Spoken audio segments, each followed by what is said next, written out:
Il est dit à son sujet, il était né, certes, dans une grande famille, avec beaucoup de frères et beaucoup de serviteurs dans le palais. Mais la différence avec lui, c'est que sa mère, son père, avait inculqué des idées très fortes à son sujet. On dit sa mère s'appelait Olympias. Elle a dit mon fils, Alexandre, viens, tu n'es pas comme tous les enfants. Tu vois dans cette cour, moi ta mère, j'ai été visité par le grand Dieu qu'on appelle Zeus. Zeus est descendu de l'Olympe. Il est venu dans ma couche et il a couché avec moi. Et moi, ta mère, n'ai point connu un homme pour être enceinte de toi. Son père s'appelait Philippe. Alexandre a entendu de la part de sa mère qu'il n'était pas différent de Hercule. Il n'était pas différent de Persée. Il a su qu'il était un homme.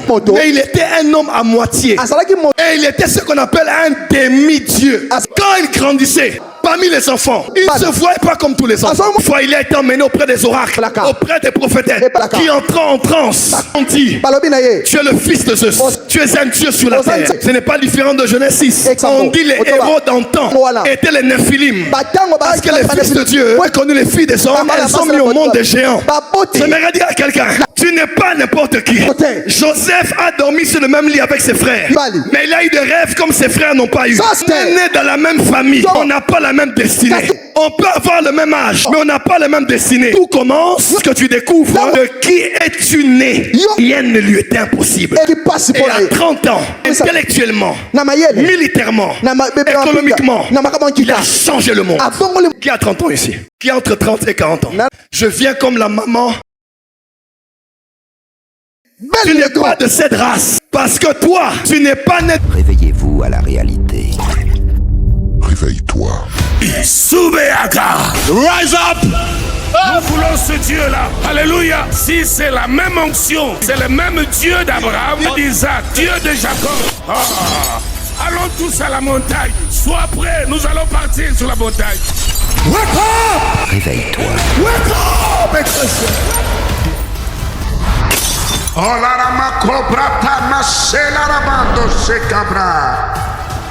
Licabrando bossanda. Ça c'est vrai. La plus grande révélation du christianisme, c'est la découverte de Dieu en toi. Dieu en toi. Dieu a promis la gloire. Oui. Mais la formule est simple. Christ en nous. Christ en nous. Christ en nous. Lumière. Change de voisin, dit voisin. Aujourd'hui. Dieu.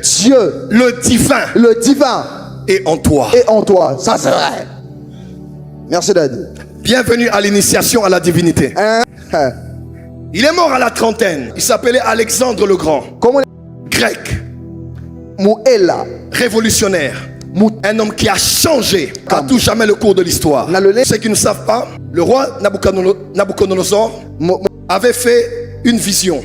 Et il avait vu une statue qui était très particulière car elle était composée de 4 différents métaux. La tête était en or, la poitrine et le bas étaient en argent, le ventre et les cuisses étaient en bronze et les pieds étaient plus précisément une partie en fer, une partie en argile. Les jambes étaient en fer et les doigts des pieds, les orteils étaient mélangés avec le fer et l'argile. En fait, Daniel a reçu la révélation de ce que le roi avait vu. Et l'interprétation prophétique dit simplement que la tête en or était l'image de Babylone. La poitrine en argent était l'image de l'empire médo-perse. Le ventre et les cuisses en bronze étaient l'image de l'empire grec. Et les pieds en fer étaient l'image de l'empire romain. Le roi en son temps avait vu ce qui allait se passer dans la chronologie des hommes. Il allait avoir 4 grands empires. Premier empire babylonien. Et ça a été fait ainsi. Daniel était à Babylone. Mais quand les Babyloniens ont chuté, il y a eu le règne des Médo-Perses. Ils sont venus.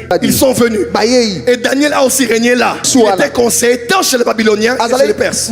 Et rappelez-vous, quand Daniel va jeûner et prier, l'ange lui dit: le prince de Perse arrive, mais aussi le chef de Javan. Parce que Perse c'était cette Perse-là, et Javan c'était la Grèce. Et après cet empire, c'est Alexandre le Grand qui a émergé. Et ce sont les Grecs qui ont pris le contrôle du monde. Et c'est lui qui représentait cette partie du corps de la statue qui est désignée comme étant le bronze. Dans Daniel chapitre 8, Daniel a fait une vision terrible. Il a vu quelque chose d'incroyable. Qu'est-ce que Daniel a vu? Daniel a vu dans sa vision, dans Daniel chapitre 7, excusez-moi, à partir du verset 1er, Daniel a aussi vu 4 animaux. Je n'irai pas en profondeur. Les 4 animaux qu'il a vus, exactement les 4 royaumes que ce roi avait eu à percevoir. Et le 3e de ces royaumes avait l'image d'un animal qui était comme un léopard. Parce que le léopard représentait Alexandre le Grand, qui avait des ailes. Et après sa chute, 4 pouvoirs allaient s'exprimer parce qu'il avait perdu, parce qu'il avait été détruit par ces 4 généraux qui eux avaient étendu leur empire dans leur direction. Et Alexandre le Grand a été un empereur très puissant. Sa caractéristique, c'est qu'il était très jeune. Très jeune. La trentaine. Mais tout le monde le célébrait. Il a conquis depuis l'Inde jusqu'en Afrique. Une ville même a porté son nom, Alexandrie en Égypte. Tout ce que l'on connaît des Grecs, la philosophie, les penseurs, la sagesse grecque vient d'Alexandrie. Vient d'Alexandre le Grand. Tout son empire. Au point où quand l'empire romain est venu, Jésus est né. Le Nouveau Testament a dû être écrit en grec parce qu'il avait tellement influencé le monde. Concept de la démocratie, concept de l'école, sont des concepts qu'il a vulgarisés. Concept de la colonisation, sont des concepts qu'il a vulgarisés. On se posera la question, comment ce jeune garçon qui n'a que la trentaine a pu changer le monde de cette façon? Je vous raconte une histoire. Il est dit à son sujet, il était né, certes, dans une grande famille, avec beaucoup de frères et beaucoup de serviteurs dans le palais. Mais la différence avec lui, c'est que sa mère, son père, avait inculqué des idées très fortes à son sujet. On dit sa mère s'appelait Olympias, qui avait inculqué en lui une idée. Elle a dit, mon fils, Alexandre, viens, tu n'es pas comme tous les enfants. Tu vois dans cette cour, moi ta mère, j'ai été visité par le grand Dieu qu'on appelle Zeus. Zeus est descendu de l'Olympe. Il est venu dans ma couche et il a couché avec moi. Et moi, ta mère, n'ai point connu un homme pour être enceinte de toi. Son père s'appelait Philippe. Alexandre a entendu de la part de sa mère qu'il n'était pas différent de Hercule. Il n'était pas différent de Persée. Il a su qu'il était un homme, mais il était un homme à moitié. Et il était ce qu'on appelle un demi-dieu. Quand il grandissait parmi les enfants, il ne se voyait pas comme tous les enfants. Quand il parlait parmi les gens de son âge, il ne voyait pas les choses comme eux parce qu'il savait, il n'avait pas que dans sa génétique ce qui émanait d'une femme. Le grand Dieu Zeus l'avait donné la vie. Une fois il a été emmené auprès des oracles, auprès des prophétesses qui entrant en transe ont dit, tu es le fils de Zeus, tu es un Dieu sur la terre. Ce n'est pas différent de Genèse 6. On dit les héros d'antan étaient les Nephilim parce que les fils de Dieu ont connu les filles des hommes, elles ont mis au monde des géants.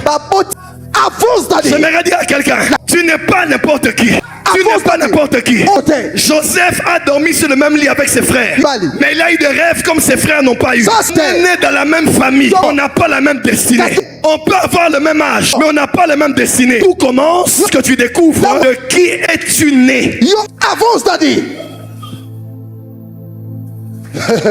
Pour Alexandre, rien ne lui était impossible. Et à 30 ans, intellectuellement, militairement, économiquement, il a changé le monde.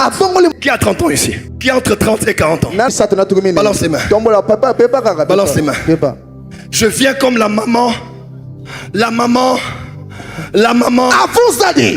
d'Alexandre. Tu n'es pas seulement Alexandre le Grand. Tu n'es pas que Raïssa la Grande. Tu n'es pas que Junior. Tu es Junior le Grand. Tu n'es pas de cette race. Tu n'es pas de cette espèce. Parce que toi, tu n'es pas né du sperme que de ton père. Au commencement était la parole. La parole était avec Dieu. La parole était Dieu. Elle était donc avec Dieu au commencement. Toute chose a été faite par elle. Et rien de ce qui a été fait n'a été fait sans elle. Verset 12, verset 11. Elle est venue vers les siens. Et les siens ne l'ont pas reçue. À tous ceux qui l'ont reçue et qui ont cru en la parole, elle leur a donné le pouvoir de devenir de devenir non pas des demi-dieux, mais les enfants de Dieu, qu'elles sont nées ni de la volonté de l'homme, ni de la chair, ni du sang, mais de Dieu. Dis à ton voisin, même si au Congo il y a double nationalité, n'est pas autorisé. Moi, j'ai 2 passeports. J'ai 2 passeports. Ça c'est vrai. Dis à ton voisin, j'ai 2 passeports. J'ai 2 passeports. Oui, je suis congolais, mais comme mon passeport congolais ne me donne plus ce dont j'ai besoin, ça c'est je sors mon passeport céleste, je mets ça sur la table et je dis, je suis né du sperme de Dieu. On appelle ça la sémence incorruptible. Celui qui est né de la chair est chair. Celui qui est né d'esprit est d'esprit. Esprit c'est Ruach. Ruach c'est vent. Qui peut bloquer le vent? Qui peut arrêter le vent? Je prophétise sur toi. Tu entres dans la divinité et tu opères comme un vent. Nul ne peut savoir d'où tu viens. Nul ne peut savoir où tu vas. Nul ne peut pronostiquer sur toi. Ta vie est un mystère. Fais comme ça. Je suis un Dieu. Je suis un Dieu.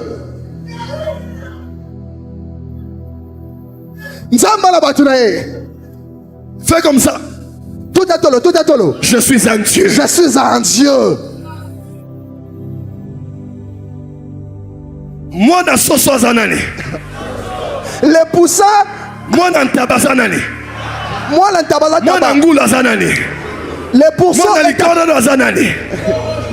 Moi dans Pongo Zanani. Moi dans Nzamba Zanani. Azan Zambe.